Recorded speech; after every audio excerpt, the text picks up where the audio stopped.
Hey out there, so I'm back this week telling you a little bit about music history using my record collection.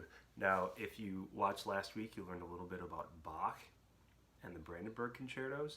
And this week, I thought I would take one of your suggestions and go mildly chronological. If you want to go back and watch that Bach video, great. But otherwise, you can jump in here. And this week, we're going to listen to some Franz Joseph Haydn and his one of his most popular works, the Surprise Symphony. He wrote this in 1791 for the concert-going public of London. Now, concert-going public was kind of a new concept at the time. Before this time, composers worked for rich people and royal families and wealthy patrons, and gave private concerts. And really in London is where you get the first concept of paying money to go see a concert, and anyone, if the price is right, anyone can go see the show. So Haydn wrote a string of symphonies, like 14 maybe of them, for the London concert-going public.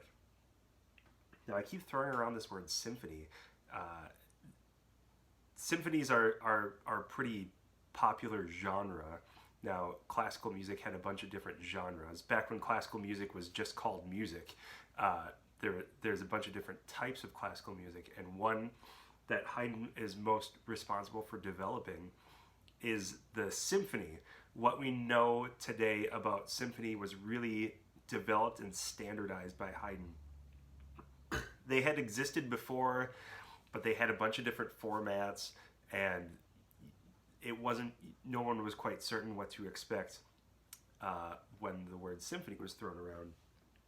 But Haydn made the standard operating procedure: 4 movements. First one is fast, and then the second one is slow, and the third one is like a dance, and the fourth one is kind of a toe tapper, rousing finale. Today we'll listen to the first part of the first movement, and then the second movement, where this symphony gets its nickname, the Surprise.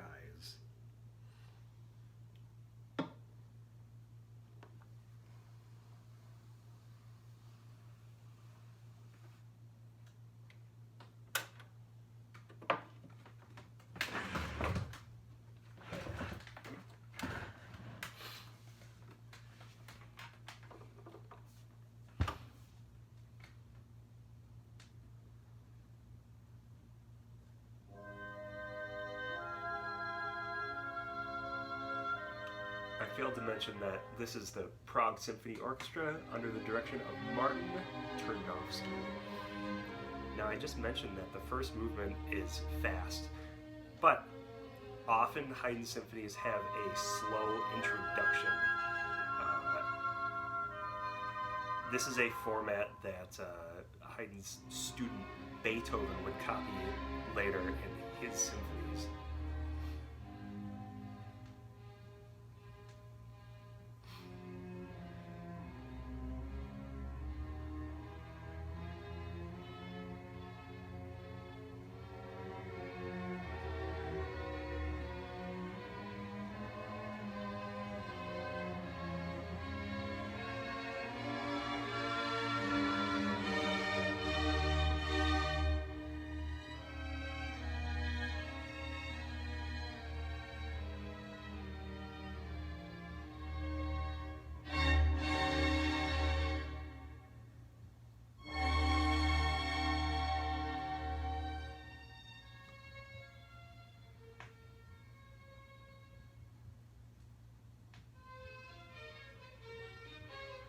And away we go. So this is the allegro portion, and the first movement is what's called a sonata allegro form, which was developed a little bit before this, but really became the standard for first movement. And sonata allegro is, well, it's named because it's attached to allegro movements, and was first developed using a genre called sonata,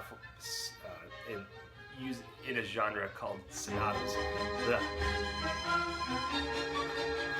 And what it is, it's kind of like writing an essay where you state your ideas, and then in the middle you develop them, kind of take a deeper dive, and then at the end you recap your opening ideas.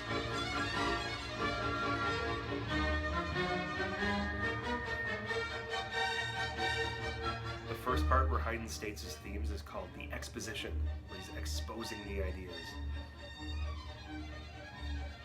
We'll listen to a little bit, we'll finish the exposition, and we'll get a little bit into the development, and then we'll scoot ahead.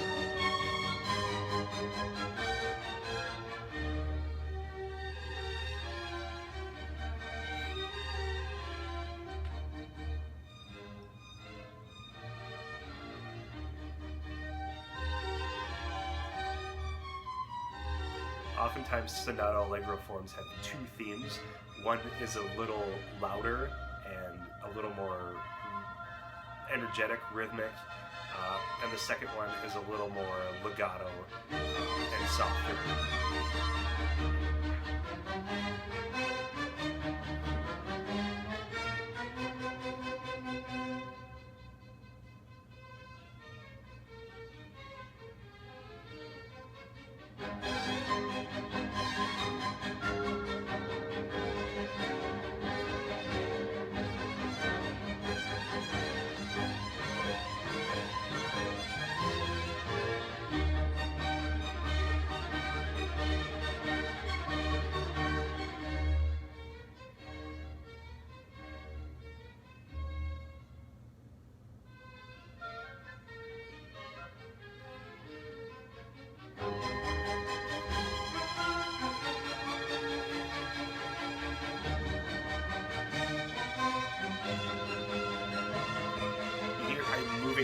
Moving keys.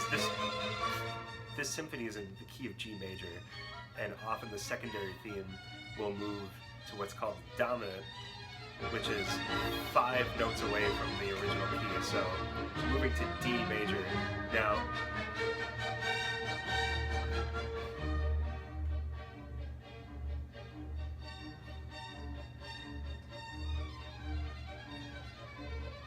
we'll find a good cadence.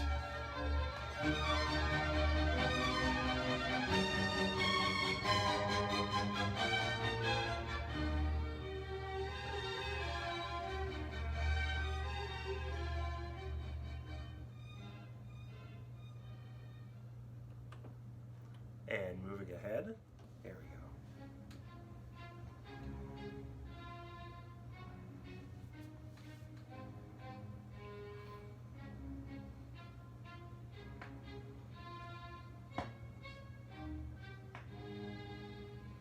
See if I can figure out why it's called the surprise.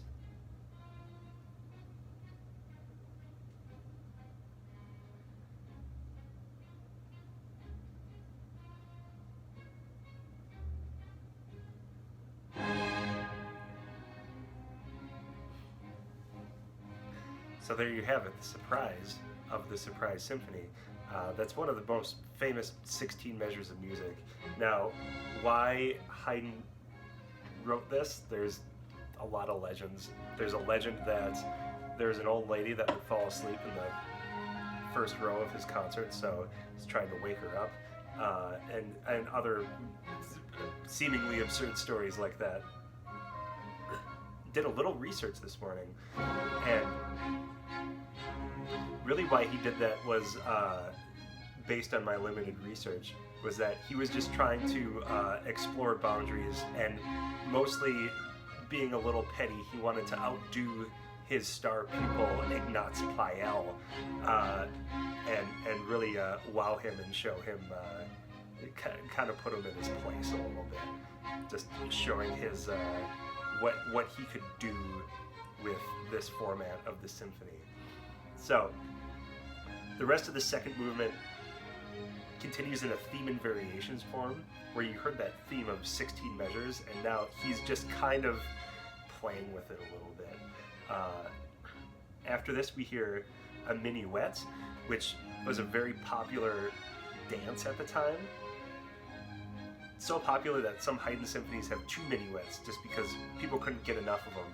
And then the toe-tapping finale, which sometimes is in a sonata allegro, like the first movement, but could also be in what's called a rondo, which is like you have a theme, and then you have something else, and that theme comes back, and then you have something else, and you have that theme comes back. And the idea was that you get tunes stuck in concertgoers' heads, and then they want to come back and subscribe to the next concert. So it was almost like a business decision to try and get these earworms in people's ears. So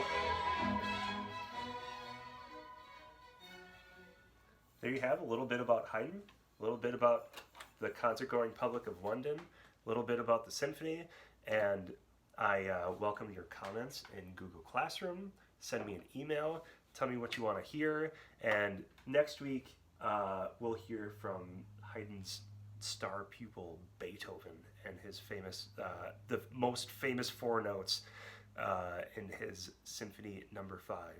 Thanks for watching, and see you later.